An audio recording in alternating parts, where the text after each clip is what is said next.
Loks un bultas cilvēku vēsturē ir pazīstams jau vairāk kā 10 000 gadu.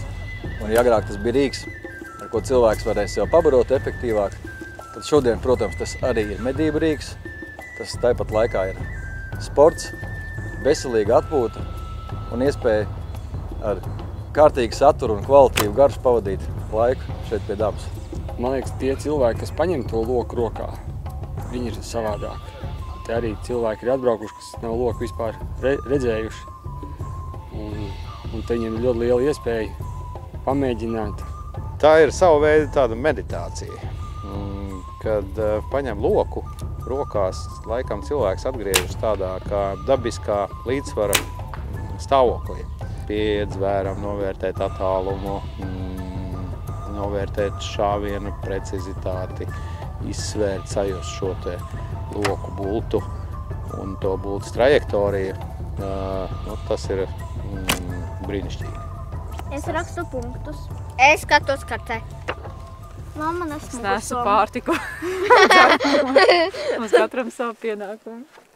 Šī nometne ir īpaša ar to, ka šeit nav sacensību formāts, ka mēs cīnāmies par punktiem vai par ātrumu.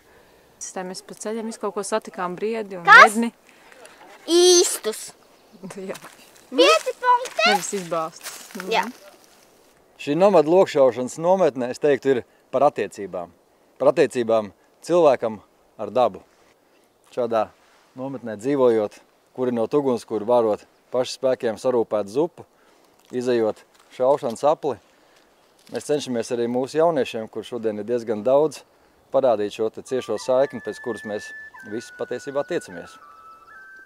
Bet tev ir 102! 102! Ārkārtīgi priecājos par šo formātu, kad notiek mežā, notiek sabraukšana pie ugunskura, ēst gatavošana, laika pavadīšana pie ezera, mierīga pastaiga pa meža taku un loks un bultas. Mēs redzam, ka te ir izdevies sapulcināt milzīgu bari ne tikai pieaugušo loku entuziastus, bet arī bērni. Burtiski šodien vairāk aizrāvās ar šo brīnišķīgo nodarbošanās veidu. Un tagad vakarā mēs redzam, ka nevis viņi skraida apkārt un skaļi trokšņo, bet viņi visi ir mierīgi, nosvērti un smaidīgi.